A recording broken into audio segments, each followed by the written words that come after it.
Hi everyone, it's Elizabeth from Flowers Talk Tivoli, and I know it might seem a little bit early to be doing fall planters, but in the next couple weeks you're going to see your summer plants just start to look a little raggedy, a little messy, and I'm a sucker for summer too, and I love to hold on to every last minute of it, but it's time to give your planters a refresh, so I'm going to show you what you can do for fall. So you don't have to get rid of all of your summer plants. If you still have a couple that look pretty good, feel free to use those and incorporate those into your fall planter, especially if it's a nice trailing plant. My ivy still looked pretty good. I'll probably give it a little bit of a trim, but instead of having it in the front of my planter, I've moved it to the side, and I'm gonna add everything else around it. So because this planter is gonna go under a light, I don't have a lot of height that I can work with here, but a lot of fall plants aren't very tall either. So what I'm going to do is I'm going to work from the back of the planter to the front of the planter, because again, it's going up against the brick wall, so people aren't going to see the back. You don't want to take those beautiful smaller plants, hide those away at the back where no one's going to see. So I'm going to start off with this really nice ornamental grass. So you can see the really pretty burgundy color to it, and a little bit of green in there, and the little wispy guys. And I'm going to tuck this just at the back of my planter.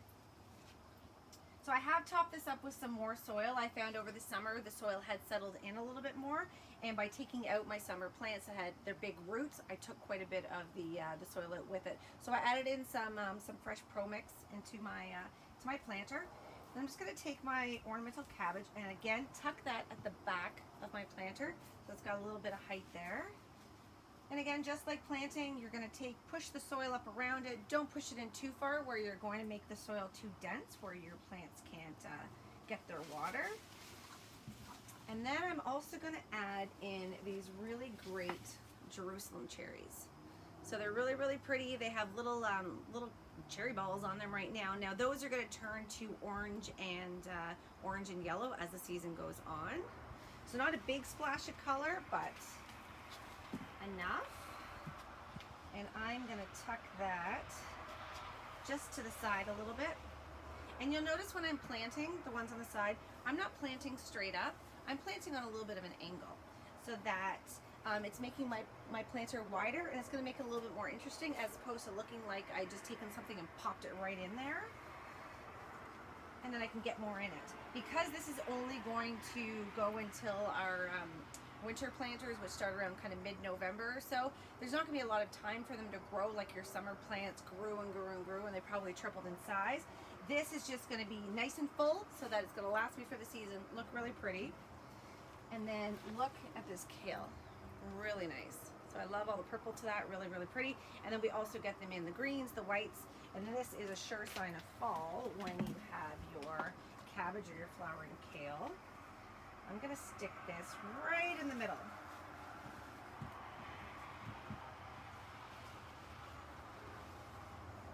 I'm going to tilt that forward a little bit too, so it has some room to show its pretty face, and I'm not going to squish my ornamental grass too much. And then all I'm going to do is add in a little bit of this heather. And we get these in a variety of colors. They come in 3 different shades of pink, they come in purple, and they come in white as well. And I'm just going to tuck these guys in. Again, you'll notice I'm planting everything very close together because I want it to look really nice and full.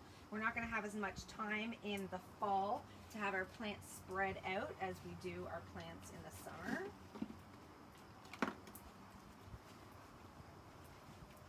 Just going to stick that in there, really nice and tight. And again, pushing down the soil around your plants too, making sure that they're in there nice and tight. They're not sitting on the top of your soil where they're not going to be able to get any water. And then I just have a little bit of a traditional fall mum, just a small one. Doesn't need to be a really big, huge one, but just a little hint of fall also. And I'm going to tuck that guy there in the corner.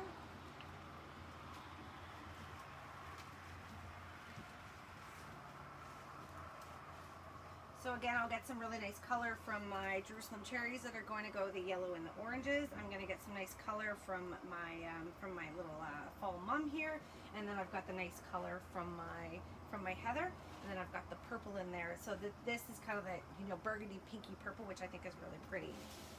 Our house used to be red brick before we redid it, so I couldn't do anything in the pinks and purples, so I'm embracing it now that we have the beautiful gray stone behind us. Move that back a little bit so you can see that a little bit better. So what you could also do too is if you had any decorative pieces, you could add to it. So I have just these pieces of old root that I've probably had these for years and years, and I just moved them from planter to planter. There's not much room left in here, but if I wanted to, I could just, you know, kind of nestle it over here with the ivy. And if you have some branches and you want to add some height, you could always, you know, stick a little bit of curly willow or some dogwood. Some really thin birch saplings would look nice in there too. This will just add a little bit more drama to it.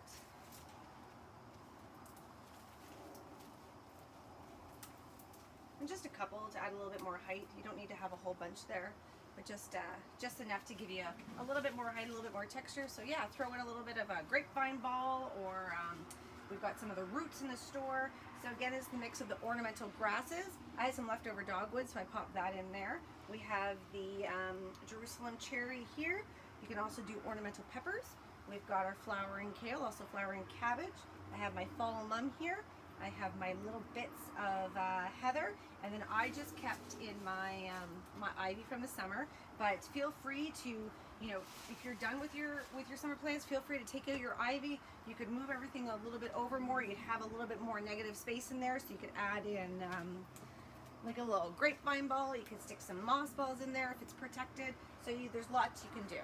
So we have all the plants in the store, and we're also doing little kits for you, and we're also doing a virtual workshop.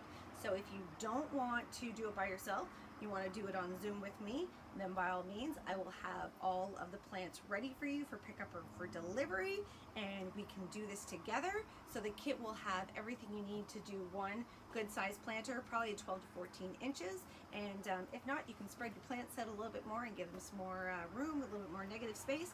Throw in a couple of decorative pieces in there, and you're good to go.